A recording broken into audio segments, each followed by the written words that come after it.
Ses ver hayvanlar.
Hayvana Cumhuriyeti, Cumhuriyet Şahrı'nın.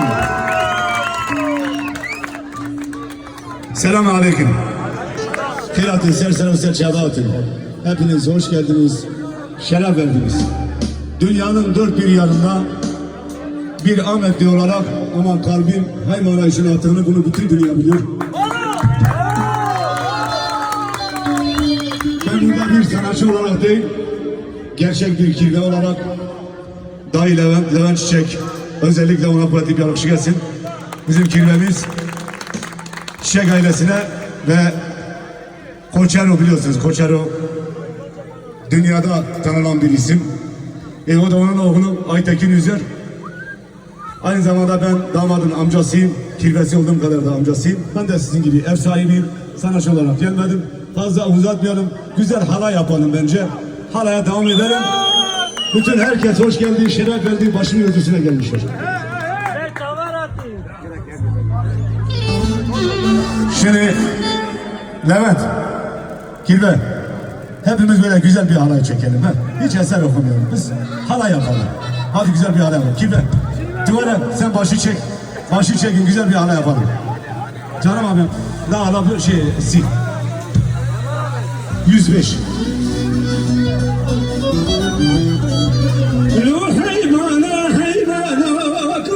Şirin hayvana. Bana bir haber mi?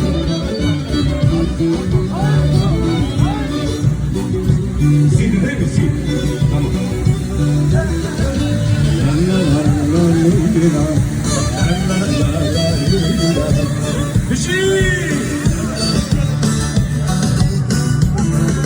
Lo hayvana hayvana, kurdi şirin hayvana.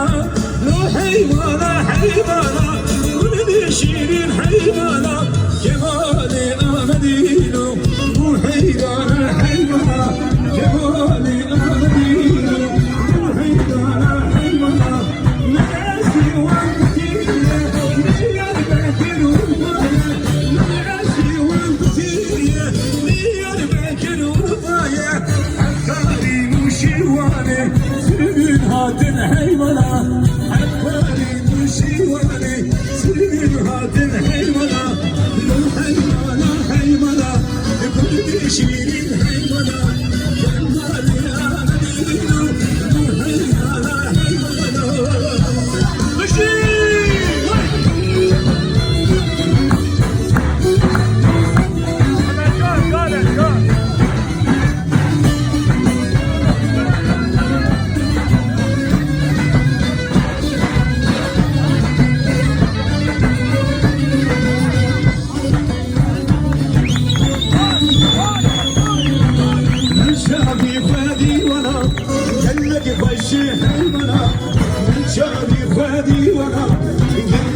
güneşçi, bir